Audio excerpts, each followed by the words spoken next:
ஆத்தி இது நம்ம லிஸ்டிலேயே இல்லையே அப்படின்னு சொல்லுவாங்கல்ல, அந்த மாதிரி காலையிலேயே ஒரு சிக்ஸரை அடித்திருக்கிறார். சிக்ஸர்னா அப்படியே அந்த என்ன சொல்றது, ஸ்டேடியத்தை தாண்டி வெளியில போய் விழுந்திருக்குது. ஸ்டாலின் அடித்த சிக்ஸர். அதிர்ச்சியில உள்ளபடியே ஆடி போய் இருக்கிறாரு அமித்ஷா. மொத்த பாஜக கூட்டாரமும் அப்படியே மிரண்டு போய் கிடக்கு. எப்படி இந்த தகவல் வெளியில லீக் ஆச்சு? எப்படி இந்த செய்தி முதல்ல ஸ்டாலினுக்கு போச்சு? நம்ம எவ்வளவு சீக்கிரட்டா வச்சிருந்தோம்? ஸ்டாலின் எப்படி அந்த செக்கை அடிச்சு தூக்கி துவம்சம் பண்ணாரு அப்படின்னு இப்போ டெல்லியில் அமித்ஷா அலுவலகமே பரபரத்து கிடைக்கிறது என்று டெல்லியில் இருந்து நமக்கு வரக்கூடிய செய்திகள் தெரிவிக்கின்றன. நான் மிகைப்படுத்தல, சும்மா உனக்கு அலங்கார வார்த்தைகளுக்காக பேசணும்னோ பரபரப்பை ஏற்படுத்தணுங்கிறதுக்காக நான் இதை பேசல. Seriously I am speaking. Amit Shah Modi இருவரும் பெரும் அதிர்ச்சியிலையும் அப்செட்லயும் உட்கார்ந்துருக்கிறாங்க ஸ்டாலின் அடித்த சிக்ஸரா. என்னன்னு கேக்குறீங்களா? இன்னைக்கு காலையில 1,31,00,000 குடும்ப அட்டைதாரர்கள் மகளிர் உரிமை தொகை பெற்றுக் கொண்டிருக்கிறார்கள் அல்லவா? அவர்கள் ஒவ்வொருவரின் வங்கி கணக்கிலும் காலையில டிங் டிங் டிங் மெசேஜ் போகுது. என்னடா எடுத்து பார்த்தா 5,000 ரூபாய் எல்லார் அக்கௌண்ட்லயும் கிரெடிட் ஆயிடுச்சு. தமிழ்நாட்டில் இருக்கக்கூடிய 1,31,00,000 தாய்மார்கள் மகளிர் பெண்களின் அக்கௌண்ட்ல எவ்வளவுங்க? 5,000 ரூபாய் இன்னைக்கு காலையில போய் விழுந்துடுச்சு. இப்படி ஒண்ணு நடக்க போகுதுங்கிறது எதிர்கட்சிகளை விடுங்க, ஆளுங்கட்சியில் இருக்கிற முக்கிய அமைச்சர்களுக்கே தெரியாது. ஆளுங்கட்சியில் இருக்கக்கூடிய முக்கிய அமைச்சர்கள், மிக முக்கிய அதிகாரிகளுக்கே இது தெரியாது. அப்படி ஒரு அடி நச்சுன்னு அடிச்சிருக்கிறாரு ஸ்டாலின். இதன் பின்னால் நடந்த செய்திகள் எல்லாம் கேட்டீங்கன்னா ரொம்ப சுவாரஸ்யமா இருக்கும். இதன் பின்னணியில் நடந்தது என்ன அப்படிங்கிறதான் விரிவாக இன்னைக்கு நாம இந்த வீடியோவில் விவாதிக்க இருக்கின்றோம், பேச இருக்கின்றோம். மகளிர் உரிமை தொகை 3 மாதம் முன்கூட்டியே அந்த பெண்களின் கணக்கில் வரவு வைக்கப்பட்டவனுடைய காரணம் என்ன என்பதை பற்றி விரிவாக இந்த வீடியோவில் பேசலாம். ஸ்டாலின் வைத்த செக்கால் அமித்ஷாவுக்கு வந்திருக்கக்கூடிய சிக்கல் என்ன என்பதை பற்றி பேசலாம். அனைவருக்கும் வணக்கம். இது தமிழ் கேள்வி. மீண்டும் உங்களை சந்திப்பதில் மிக்க மகிழ்ச்சி. நான் செந்தில் வேல் வீச்சு. தமிழ் கேள்வி மறக்காம சப்ஸ்கிரைப் செய்து பாருங்கள், உங்கள் பேராதரவை தாருங்கள் என்று கேட்டுக்கொண்டு இன்னைக்கு வீடியோக்குள்ள போகலாம். தேர்தல் எப்பொழுது வேண்டுமானாலும் தமிழ்நாட்டில் அறிவிக்கப்படலாம். ரைட், ஏப்ரல்ல தேர்தல் இருக்குனாங்க. இப்ப நீங்க கடைசியா நம்ம பாஜகவினுடைய டெல்லியில இருந்து வந்த சந்தோஷ் அவர் என்ன சொன்னார் அப்படின்னு செய்தி பார்த்தோம். இன்னும் 60 நாள் தான் இருக்கு, 65 நாள் தான் இருக்கு அப்படின்னு. நாசூக்கா ஏப்ரல்ல தமிழ்நாட்டுல எலெக்ஷன் வந்துடும், அது டேட் என்ன அப்படிங்கிறத கிட்டத்தட்ட டேட் மட்டும் தான் அவர் சொல்லல. அது மட்டும் சரி ஒரு மரியாதை கூட்டிருப்பான்னு நினைக்கிறேன். தேர்தல் ஆணையம்னு ஒண்ணு இருக்கு, அது சொல்லணும்னு நினைச்சிருப்பாரு. மற்றபடி எல்லாத்தையும் அவர் சொல்லிட்டு கிட்டத்தட்ட அப்படி கோடிட்டு காட்டிட்டு போனார். யாருக்கு? பாஜகவினருக்கு. அப்ப எலெக்ஷனுக்கு எப்பொழுது வேண்டுமானாலும் தேர்தல் ஆணையம் தேர்தலை அறிவிக்க கூடும் அப்படிங்கிற ஒரு செய்தி வருகின்ற பொழுது, தேர்தல் ஆணையம் தேர்தல் தேதியை அறிவிப்பதற்கு முன்பு வரை செயல்பட்டுக் கொண்டிருக்கக்கூடிய திட்டங்கள், அறிவிக்கப்பட்ட திட்டங்கள், அதை தொடர்வதில் எப்பொழுதுமே சிக்கல் கிடையாது. அப்ப 1000 ரூபாய் மகளிர் உரிமை தொகை ஏற்கனவே செயல்பாட்டுல இருக்குது, அதை தொடர்றதுல எந்த சிக்கலும் வரப்போறது இல்லை.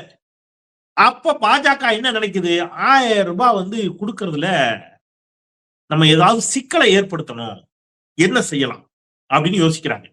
யோசிக்கும் போது தேர்தல் ஆணையம் தேர்தலை அறிவிச்சுட்டா நிப்பாட்டலாமா? அப்படியும் முடியாது. அப்ப என்ன பண்ணலாம் அப்படின்னா, ரைட்டு வழக்கம் போல நம்ம என்ன பண்ணுவோம், நீதிமன்றத்துக்கு போவோம், கோர்ட்டுக்கு போலாம். கோர்ட்டுக்கு போயிட்டு நீதிமன்றத்துல என்ன செய்யலாம் அப்படின்னு கேட்டீங்கன்னா, இந்த மாதிரி இலவச திட்டங்கள் எல்லாவற்றிற்கும் எதிராக ஒரு வழக்கு, அப்புறம் குறிப்பாக தேர்தல் நேரத்தில் கொடுக்கக்கூடிய இது போன்ற அந்த 1000 ரூபாய் அது தேர்தலில் தாக்கத்தை ஏற்படுத்தும். எனவே தேர்தல் முடியும் வரை நேரடியாக மக்கள் அக்கௌண்ட்டுக்கு போகக்கூடிய அந்த பணத்தை நிப்பாட்டணும், ஸ்டே. எலெக்ஷனுக்கு அப்புறம் கூட நீங்க கொடுங்க, எலெக்ஷன் வரைக்கும் கொடுக்க கூடாது, ஸ்டே வாங்கலாம் நீதிமன்றத்துக்கு போய் அப்படின்னு ஒரு எண்ணம், ஒரு ஐடியா. யாருக்கு? பாஜக தரப்புக்கு. இத ரொம்ப சீக்கிரட்டா வச்சிருக்கிறாங்க. ரொம்ப சீக்கிரட். பாஜகவில் இருக்கக்கூடிய மிக மூத்த தலைவர்கள் ஓரிருவரை தவிர வேற யாருக்கும் இந்த தகவல் போல டாப் சீக்ரெட்னு வச்சுக்கோங்க. அப்ப கோர்ட்டை அணுகலாம் அப்படின்னு சொல்லி பக்காவா ஒரு பிளான போட்டு நீதிமன்றத்துக்கு போய் நீதிமன்றத்தின் மூலம் ஸ்டே வாங்கிட்டோம்னா பிரச்சனை இல்லை அப்படின்னு ஒரு இடத்துக்கு நகர்றாங்க. அப்படி நகர்கின்ற பொழுது இங்க நீங்க படிச்ச ஸ்கூல்ல நான் ஹெட் மாஸ்டர்ரா அப்படிங்கிற மாதிரி ஒருத்தர் உட்கார்ந்து இருக்கிறாரு. யாரு? முத்துவேல் கருணாநிதி ஸ்டாலின்.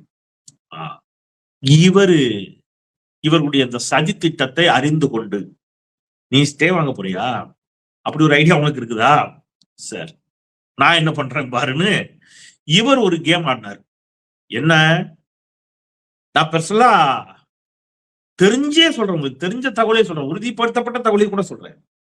பல மூத்த அமைச்சர்கள், சீனியர் மினிஸ்டர்ஸ், பல கட்சிக்காரங்க, சட்டமன்ற உறுப்பினர்கள் பலரும் முதலமைச்சர்கிட்ட ரொம்ப நாளா ஒண்ணு வலியுறுத்திட்டு இருக்காங்க. என்ன அப்படின்னு கேட்டீங்கன்னா, இந்த மகளிர் உரிமை தொகையை நம்ம வந்து ஒரு 1000 ரூபாய் கொடுக்கறத ஒரு 1500 ரூபாயாவது உயர்த்தலாம், அறிவிக்கலாம். இந்த மாதிரி பலரும் பல ஐடியாவும் சொல்லிக்கிட்டு இருக்காங்க. சிஎம் எதுவும் எல்லாவற்றையும் பொறுமையாக கேட்டுக்கொண்டார். இன்னைக்கு எல்லாரும் அக்கௌண்ட்டுக்கு 5000 ரூபாய் போகுது இல்ல, இது போறதுக்கு, இது போய் விழுந்து அவங்க அக்கௌண்ட்ல விழுந்து சிஎம் அதை பற்றி ஒரு காணொலி பேசி ஊடகங்களில் அந்த காணொலி வெளியாகின்ற வரை மிக மூத்த அமைச்சர்கள்ட்ட கூட அவர் இதை டிஸ்கஸ் பண்ணல, யார்ட்டையும் சொல்லல. ஏன் அப்படின்னு கேட்டீங்கன்னா, ஏதேனும் ஒரு இடத்துல சின்னதா இந்த தகவல் லீக் ஆகி ஒரு மகிழ்ச்சியில, ஒரு சந்தோஷத்துல, யாரேனும் ஒருவர் மூலமாக எங்கேயோ ஒரு இடத்துல ஒரு போன்ல யாரோ ஒருத்தர் பேசுறத யாரோ ஒருத்தர் பக்கத்துல இருந்து கேட்டு ஏதாவது ஒரு வகையில குட்டியா அந்த தகவல் வெளியில லீக் ஆச்சுன்னா கூட பாஜக, மோடி, அமித்ஷா இதை அப்படியே நினைச்சுவாங்க, மிக வேகமாக நிப்பாட்டுவதற்கு நீதிமன்றத்தின் மூலமாக, ஏதேனும் ஒரு வகையில பாஜக நீதிமன்றத்தின் மூலமாக அல்லது வேறு வகைகளின் மூலமாக சதி செய்து இதை நிப்பாட்டுன்னு அவருக்கு புரிஞ்சிருச்சு. அப்போ அவர் யோசிக்கிறார், இப்ப பிப்ரவரி மாசம் இந்த மாசம் உள்ள ரூபாய் போடணும், மார்ச், ஏப்ரல், மே மாசம் புது கவர்மெண்ட் பதவி ஏற்றும், அதுக்கப்புறம் பிரச்சனை இல்லை. அப்ப இந்த 3 மாத பணம் மக்களுக்கு போறதை நிப்பாட்டுவதற்கு ஒரு சதியை செய்யறாங்க. அட்லீஸ்ட் பிப்ரவரி போயிடுச்சுன்னா கூட மார்ச், ஏப்ரல் 2 மாசம் பணம் போகக்கூடாதுன்னு ஒரு சதி செய்யறாங்க. நாம என்ன பண்ணலாம் அப்படின்னு யோசிச்சு பிப்ரவரி, மார்ச், ஏப்ரல் 3 மாத பணம் 3000 ரூபாய மொத்தமா ஒரே மாசம், இந்த மாசமே உங்களுக்கு அக்கௌண்ட்ல போட்டுடலாம் அப்படின்னு ஒரு முடிவுக்கு வர்றாரு ஸ்டாலின். அதோடு சேர்த்து ஏப்ரல், மே மாதம் கோடை காலம், கடும் கோடை, உங்களுக்கு தெரியும். இப்போ நாம இங்க சென்னையில ஏசி ரூம்ல உட்காந்துட்டு பேசுறது அப்படிங்கிறது வேறு. இங்க இப்ப சீமான் மாதிரி ஆட்கள் பேசுவாங்கல்ல, 1000 ரூபாய் நான் கேட்டனா அப்படிம்பாரு. அவரே கேட்டிருக்காரு, 1000 ரூபாயா ஒரு 1 லட்சம் பேர் கொடுத்தீங்கன்னா கூட, 1 லட்சம் பேரா 1000 பேர் சொல்லுவாரு, 1000 வச்சு இத்தனை பேர் கொடுத்தா கூட அது ஒரு பெரும் தொகை அப்படிலாம் பேசுவார். அவருக்கு 1000 ரூபாய் கேட்பாரு. எங்க அக்கா 1000 ரூபாய் கட்டிச்சா, என் தங்கச்சி 1000 ரூபாய் கட்டிச்சாலும் பேசுவாரு. அதெல்லாம் நம்ம இங்க ஏசி ரூம்ல ஈசிஆர்ல உட்காந்துக்கிட்டு ஏசி கார்ல போயிட்டு பேசுறதுக்கு நல்லா இருக்கும். ஆனா கிராமங்களில் உழைக்கும் பெருமக்கள் இல்லையா, உடல் உழைப்பு தொழிலாளர்கள், மூட்டை தூக்குற தொழிலாளி அல்லது கிராமத்துல வந்து வயல் வேலை பார்க்கக்கூடியவர்கள், ஏப்ரல், மே கடும் கோடை காலத்துல 2 சிக்கல். நீங்க வந்து சம்மர் ஹாலிடேஸ்ல நிறைய பேருக்கு வேலை இருக்காது. ஃபார் எக்ஸாம்பிள் இப்போ ஒன்னு வச்சுக்க, ஸ்கூல்ஸ்ல பிரைவேட் ஸ்கூல்ஸ்லாம் லீவ் விட்டுறாங்க. அரசு ஊழியர்கள், அரசு பள்ளி ஆசிரியர்கள் மற்றவர்களுக்கு விடுமுறை காலத்திலும் அவர்களுக்கு வந்து அரசு அவங்களுடைய வாழ்வாதாரத்தை கணக்கில் கொண்டு ஊதியம் கொடுத்துரும். அதுதான் சரியும் கூட, அதான் முறையும் கூட. தனியார் பள்ளிகள், எல்லா பள்ளிகளும் அப்படி கொடுக்குதா அப்படின்னு கேட்டீங்கன்னா, ஒரு சில பள்ளிகள்ல, சில இடங்கள்ல, சில கல்வி நிறுவனங்கள் கோடைக்கால விடுமுறைக்கு அவங்களுக்கான முழு ஊதியத்தை கொடுப்பாங்களா அப்படின்னா இல்ல. சில நிறுவனங்கள் முழு ஊதியத்தை கொடுக்கும், சிலது வந்து பாதி ஊதியத்தை கொடுக்கும். அந்த மாதிரிலாம் இருக்கிறத நம்ம பாக்குறோம். அப்ப ஒண்ணு இல்ல, நான் உங்களுக்கு இப்படி ஒண்ணு சொல்றேன். கிராமத்துல நீங்க இந்த சவுத்துல எடுத்துக்கங்க, மற்ற இடத்துல எடுத்துக்கங்க, பிள்ளைங்களை ஆட்டோல ஸ்கூலுக்கு கூட்டு போவாங்க, பாத்திருக்கீங்களா? ஆட்டோ ஓட்டுற தொழிலாளி ஆட்டோல ஸ்கூலுக்கு கூட்டு போவாரு. ஏப்ரல், மே 2 மாசம் லீவு. அந்த ஆட்டோவுக்கு மாசம் ரெகுலரா ஒரு பணத்தை அந்த பேரண்ட்ஸ் கட்டுவாங்க, சரியா? மாசம் ஆனா இவ்வளவு கொடுப்பாங்க. அவர் அதை வச்சுட்டு நினைச்சுவாரு, அந்த பிள்ளைங்களை காலையில ஸ்கூல் போயிட்டு கூட்டு வந்து விட்டுட்டு வந்துட்டு இருப்பாரு. இப்ப இந்த ஏப்ரல், மே மாசம் ஸ்கூல் லீவு, அவங்க நினைச்சுவாங்க, இல்லைங்க ஏப்ரல், மே மாசம் ஸ்கூல் லீவு, நாங்க பணம் கட்ட மாட்டோம், நீங்க ஸ்கூல் திறந்ததுக்கு அப்புறம் திருப்பி முதல்ல இருந்து கட்டிக்கலாம். அதான, அப்படிதான் நடக்கும். அப்ப ஏப்ரல், மே மாதம் சில இடத்துல கொடுக்குறாங்க, சிலர் கொடுக்குறாங்க, பல இடங்கள்ல கொடுக்கறது இல்லை. இப்போ வந்துகிட்டு இருந்த ஒரு வருமானம் அவருக்கு தடைப்படுது. இப்படி பல இடங்கள்ல ஏப்ரல், மே மாதம் வருமானம் பாதிக்கப்படக்கூடிய குடும்பங்கள், வருமானம் குறையக்கூடிய குடும்பங்கள், ஏப்ரல், மே மாதம் எப்பவும் போல வெயில்ல போய் நின்று வேலை செய்ய வாய்ப்பில்லாத தொழிலாளர்கள், இவங்க எல்லாருமே இருக்கிறாங்க. என்ன பண்றது? அப்ப அந்த கோடைக்கால சிறப்பு சலுகையாக அதுக்கு ஒரு 2000 ரூபாய். அப்ப ஒரு 3000 பிளஸ் ஒரு 2000 5000 ரூபாய் இன்னைக்கு காலையில டிங் அப்படின்னு போய் விழுது மெசேஜ் எல்லார் அக்கௌண்ட்லயும். அக்கௌண்ட்ல போய் விழுகின்ற வரை, அதான் ரொம்ப முக்கியம். அவங்க அக்கௌண்ட்ல போய் விழுகின்ற வரை பத்திரிகையாளர்களுக்கு இந்த தகவல் தெரியாது. பத்திரிகையாளர்கள் எல்லாத்தையும் மோப்பம் முடிச்சிருவாங்க. எல்லாத்தையும் மோப்பம் முடிச்சிருவாங்க. 5000 ரூபாய் கொடுக்கப்பட ஸ்டாலின் கொடுப்பதற்கு திட்டமிட்டிருப்பதாக ஒரு தகவல் வெளியாகி இருக்கிறது அப்படின்லாம் சொல்லுவாங்க இல்லையா? பொதுவா பத்திரிகையாளர் சொல்றது ஒண்ணு தானே, ஒண்ணும் தப்பு இல்ல. தகவல் முன்கூட்டியே தெரிஞ்சு சொல்றது ஒண்ணும் தப்பு இல்ல. அப்பா பத்திரிகையாளர்களானே இதை ஸ்மெல் பண்ண முடியல. நல்லா புரிஞ்சுங்க. பத்திரிகையாளர் எனக்கு தெரியாது, யாருக்கும் தெரியாது. அரசு உயர் அதிகாரிகள், அமைச்சர்கள், ஆளுங்கட்சி அமைச்சர்கள், எம்எல்ஏக்கள் யாருக்கும் தெரியாது. சைலண்டா இன்னைக்கு காலையில அப்படி போய் விழுந்து, அத விழுந்து அவங்க அக்கௌண்ட்ல விழுந்துடுச்சு பணம்ங்கிறத உறுதிப்படுத்திய பிறகு சிஎமோட வீடியோ வருது ஊடகங்களுக்கு. அதுல சொல்றாரு, இப்படி 3000 ரூபாய் நிப்பாட்டுறதுக்கு சதி செஞ்சாங்க, மாசம் 1000 ரூபாய் கொடுக்கறது நிப்பாட்ட சதி செஞ்சாங்க, கூடுதலா 2000 ரூபாயும் சேர்த்து 5000 ரூபாயா நான் கொடுக்குறேன், இப்ப நீங்க என்ன பண்ணுவீங்கிற டோன்ல அவர் அட்டிச்சு அட்டி டெல்லியில அமித்ஷாவை 6 ஆட்டி இருக்குது. கூடுதலா ஒரு அதிர்ச்சி, இன்ப அதிர்ச்சியை கொடுத்தார். இப்ப என்னன்னா பாஜகவுக்கு அதிர்ச்சி, மக்களுக்கு இன்ப அதிர்ச்சி. காலையில நண்பர்கள் பேசினார்கள், பல இடங்கள்ல இருந்து இதை பத்தி அழைச்சாங்க, தொலைபேசியில் அழைச்சு அவங்க மகிழ்ச்சியை பரிமாறி கொண்டார்கள். அதில் ஒரு நண்பர் சொன்னாரு, என்ன சொன்னாரு, நீங்க அழகா சொன்னாரு, ஒரு ஊர்ல எல்லாம் கிராமத்துல எல்லாம் பேசின அவருதான் அந்த ஆட்டோ விஷயத்தெல்லாம் சொன்னாரு. ஏங்க அவர் ஒரு ஆட்டோ ஓட்டுறவர், ஏங்க உண்மையிலே எனக்கெல்லாம் பெரிய விஷயங்க. ஆட்டோ நான் பிள்ளைங்களை சவாரி எடுத்துட்டு போவேன், 2 மாசத்துக்கு காசு கிடைக்காது எங்களுக்கு, உண்மையிலே இது ஒரு பெரிய உதவினே அப்படின்னாரு. அவர் மனைவி பேருக்கு விழுது 5000 ரூபாய் போய் விழுந்திருக்கு. அந்த ஆட்டோ ஓட்டுற தொழிலாளிக்கு அவ்வளவு மகிழ்ச்சி. இதுல அவருக்கு அவ்வளவு சந்தோஷமா சொன்னாரு. இன்னொரு அண்ணன் பேசுகிட்ட கூட ஒரு தோழர் சொன்னாரு, ஊர்ல கிராமத்துல இருக்கிற மக்கள்கிட்ட எல்லாம் பேசினேன், அவ்வளவு மகிழ்ச்சி எல்லாருக்கும்.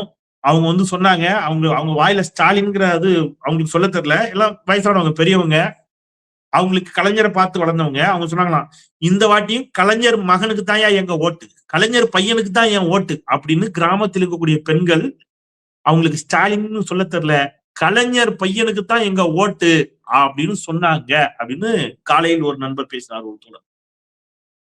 சோ கலைஞர் மகன் என்று கிராம மக்களால் கொண்டாடப்படக்கூடிய முத்துவேல் கருணாநிதி ஸ்டாலின் என்று கழக உடன்பிறப்புகளால் கொண்டாடப்படக்கூடிய Stalin is more dangerous than Karunanidhi என்று எதிர்கட்சிகளால் பாராட்டப்படுகின்ற ஸ்டாலின் இன்னைக்கு அடித்திருக்கக்கூடிய சிக்ஸர் அப்படிங்கிறது சூப்பர். இப்ப பல பேர் சொல்லுவாங்க, சார் என்ன இலவசங்களை கொடுத்து அரசு நீங்க நல்ல திட்டங்களை கொடுத்தா இதுதான் கொடுக்கணும் அப்படிலாம் கேட்பாங்க. இதை மட்டுமே நம்பி இந்த அரசு செயல்படுவது போன்ற ஒரு தோட்டத்தை ஏற்படுத்துவாங்க. அப்படிலாம் இல்ல. நீங்க இன்னைக்கு காலையில நான் அமைச்சர் அன்பில் மகேஷ் அவர்களை பார்ப்பதற்காக சென்றிருந்தேன். ஒரு நிகழ்ச்சிக்கு கேட்பதற்காக போயிருந்தேன். அப்ப போயிருக்கும் போது நான் போயிருக்கிறேன், அவரு ஒரு வீடியோ கால் பேசிட்டு இருந்தாரு. நான் போறேன், டக்குனு உள்ள போவோம், ஆனா அண்ணன் அடுத்த கிளம்ப போறாங்க, இது முடிச்ச உடனே நீங்க போய் என்ன நிகழ்ச்சி கேட்டுருங்க. நாங்க சரி உள்ள போறேன். உள்ள போனா அவர் இது மாதிரி ஒரு ஸ்டாண்ட் வச்சு ஒரு வீடியோ கால் பேசிட்டு இருந்தாரு. நான் போய் உட்கார்றேன். வீடியோ கால் அவர் பேசுற டோன்ல தெரியுது அவர் மாணவர்களோடு பேசி கொண்டிருக்கிறார் அப்படின்னு. டக்குன்னு ஆன் பண்ணி நான் உள்ள போறேன், உட்கார்றேன், அவர் ஆரம்பிக்கிறாரு. டக்குன்னு வீடியோவை என் செல்போன்ல ஆன் பண்ணி கேமரால வீடியோ எடுக்கிறேன். எல்லாம் செய்தியெல்லாம் முடிச்சதுக்கு பிறகு அவர் பேசுனதுல இருந்து கொஞ்சம் புரிஞ்சுக்கிட்டேன். முடித்த பிறகு அவர்கிட்ட விவரத்தை கேட்டேன். அவர் யாரோட பேசிட்டு இருந்தார் தெரியுமா? மலேசியாவுக்கு சுற்றுலா போயிருக்கிறார்கள் அரசு பள்ளி மாணவர்கள், சாமானிய வீட்டு அரசு பள்ளி குழந்தைகள், சாமானிய வீட்டு பிள்ளைகள். நான் சொல்லுவேன், எனக்கு ஊர் வள்ளியூர், அங்க இருந்து நடந்து சைக்கிள்ல போயிடலாம்.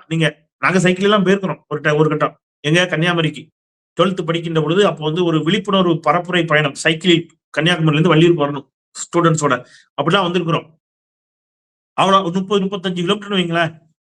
ஆனா நான் ஸ்கூல் டேஸ்ல இருக்கும்போது, தட் மீன்ஸ் 5ஆம் கிளாஸ், 6ஆம் கிளாஸ், 8ஆம் கிளாஸ், 10ஆம் கிளாஸ் இந்த மாதிரி படிக்கும்போது, நான் சைக்கிள்ல 12ஆம் கிளாஸ் படிக்கும்போது வந்தோம். 12th படிக்கும்போது நாங்க 10th படிக்கிற வரைக்கும் டூர் கூட்டு போறது அப்படின்னா அதிகபட்சம் எங்க கூட்டு போவாங்கன்னா அங்க இருந்து கன்னியாகுமரி கூட்டு போவாங்க. அதுவே பெரிய விஷயம்.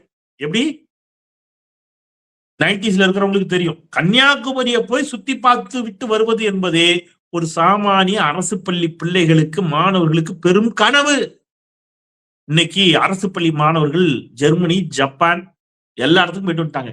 இப்ப எங்க போயிருக்கிறாங்கன்னா மலேசியாவுக்கு போயிருக்கிறாங்க. அந்த மலேசியாவிற்கு போயிருக்கக்கூடிய குழந்தைகளோட அன்பில் மகேஷ் பொய்யாமொழி வீடியோ கான்பரன்ஸ்ல பேசுறாரு, வீடியோ கால்ல. அதுல இன்னொரு பியூட்டி என்ன தெரியுமா, அங்க பெரிய பிள்ளைங்களும் இருக்கிறாங்க. அரசு பள்ளி மாணவர்கள் சின்ன சின்ன பிள்ளைகளாக தான் போச்சு அப்படின்னு கன்ஃபியூஸ் எனக்கு. அப்போ முடிச்சதுக்கு அப்புறம் அவர் சொல்றாரு, 14 குழந்தைகள் வேற வேற நாட்டுல வேலை பார்க்கறாங்க. மலேசியாவில மட்டும் 14 குழந்தைகள், அரசு பள்ளி மாணவ மாணவியர்கள் 14 பேர் மலேசியாவில் இருக்கக்கூடிய மிகப்பெரிய பல்கலைக்கழகம் ஒன்றில் உயர்கல்விக்காக சென்றிருக்கிறார்கள். அவர்களுக்கான முழு செலவும் அரசுடையது, தமிழ்நாடு அரசுடையது. 14 பேர் அங்க படிக்கிறாங்க. எங்க? மலேசியால. இப்ப இங்க இருந்து டூர் போன பிள்ளைங்க 40க்கும் மேற்பட்ட பிள்ளைங்க டூர் போயிருக்கிறாங்க. இந்த 40க்கும் மேற்பட்ட குழந்தைகள் அந்த பல்கலைக்கழகத்திற்கு போய் அங்க படிக்கக்கூடிய நம்ம தமிழ்நாட்டில் இருந்து போன சாமானிய வீட்டு பிள்ளைகளை போய் பாக்குறாங்க. அவங்க எல்லாம் அங்க படிக்கிறாங்க. அப்ப கேக்குது, ஏக்கா உங்களுக்கு எந்த ஊருக்கு? அதுல வரும். நீங்க பாத்தீங்கன்னா தர்மபுரி, கிருஷ்ணகிரி பல ஊர்கள்ல இருந்து படிக்கிறாங்க. அந்த வீடியோல வரும். நான் அந்த வீடியோ கூட உங்களுக்கு காட்டுறேன். இதுல கடைசியா ப்ளே பண்ணுங்க அந்த வீடியோவை தம்பி, நான் பேசி முடிச்சதுக்கு அப்புறம். அந்த வீடியோல தர்மபுரி, கிருஷ்ணகிரி பல ஊர்கள்ல இருந்து பிள்ளைங்க படிக்கிறாங்க. சாமானிய வீட்டு பிள்ளைங்க மலேசியாவின் மிகப்பெரிய பல்கலைக்கழகத்தில் உயர்கல்வி படிக்கிறார்கள். அதை பார்க்குதுன்னு இந்த கவர்மெண்ட் ஸ்கூல்ல இருந்து போன, நம்ம கவர்மெண்ட் ஸ்கூல்ல இருந்து போன சாமானிய வீட்டு பிள்ளைங்க. இப்ப இவங்களுக்கு என்ன உணர்வு தோணும்? நாமளும் இதே மாதிரி நல்லா படிச்சு இந்த மாதிரி உயர்கல்வி நிறுவனங்களில், வெளிநாடுகளில் படிக்க வரணும்னு ஆர்வம் வருமா? மனசாட்சியத்தோடு சொல்லுங்க, மனசாட்சியத்தோடு சொல்லுங்க. தமிழ்நாட்டை தவிர இந்தியாவில் வேறு எந்த மாநிலத்தில் இப்படி மத்திய அமைச்சர்களினுடைய குழந்தைகள் வெளிநாடுகளில் படிக்கிறார்கள்? அம்பானி, அதானி வீட்டு பிள்ளைங்க வெளிநாட்டுல படிக்கிறாங்க. நம்ம வீட்டு பிள்ளைங்க சாமானிய அரசு பள்ளி மாணவ மாணவியர்கள் மிகப்பெரிய பல்கலைக்கழகங்களில், ஜெர்மனி, ஜப்பான், அமெரிக்கா, யார் படிக்க வைக்கிறா? நம்ம தமிழ்நாடு அரசு, திராவிட மாடல் அரசு, முத்துவேல் கருணாநிதி ஸ்டாலின் தலைமையிலான அரசு, மாண்புமிகு பள்ளிக்கல்வித்துறை அமைச்சர் அன்பில் மகேஷ் பொய்யாமொழி அவர்கள், நம்முடைய கோவி செழியன், நம்முடைய துணை முதலமைச்சர், இதெல்லாம் அவ்வளவு இது பண்ணி அந்த பிள்ளைங்க இன்னைக்கு அங்க போய் படிக்கிறாங்க அப்படின்னு சொன்னா எனக்கு அவ்வளவு நெகிழ்ச்சியா இருந்துச்சு. நீங்க முதல்ல அன்பில் மகேஷ் அவருடைய அந்த வீடியோ நீங்க பாருங்க. அப்புறம் மற்ற துறைகள், இன்னும் சில துறைகள்ல கூட என்னென்ன சாதனை நான் உங்களுக்கு சொல்றேன். நல்லா இருக்கேன். ஸ்டேல அப்படி கம்ஃபர்ட்டா இருக்கா உங்களுக்கு? வந்து எவ்வளவு நாள் ஆச்சு நீங்க? 1 இயர் முடிஞ்சாடா? நீங்க எந்த மாவட்டம்? நீங்க சேலத்துல இருந்து. Very good. நல்லா போயிட்டு இருக்கா? ஸ்டடிஸ் நல்லா போகுதா? நீங்க இப்ப வந்தவங்களா? நீங்க ஓகே, வெரி குட். என்ன கோர்ஸ் பண்ணுங்க இங்க? Data science. Very good, so நைஸ்மா. இப்ப நம்ம ஸ்கூல்ல இருந்து ஒரு 42 பசங்க வந்திருக்காங்க, பாத்தீங்களா? பாருங்க, நீங்க உங்களை மாதிரியே வரணும்னு கொஞ்சம் மோட்டிவேட் பண்ணி பேசுங்க அந்த குழந்தைங்களுக்கும்.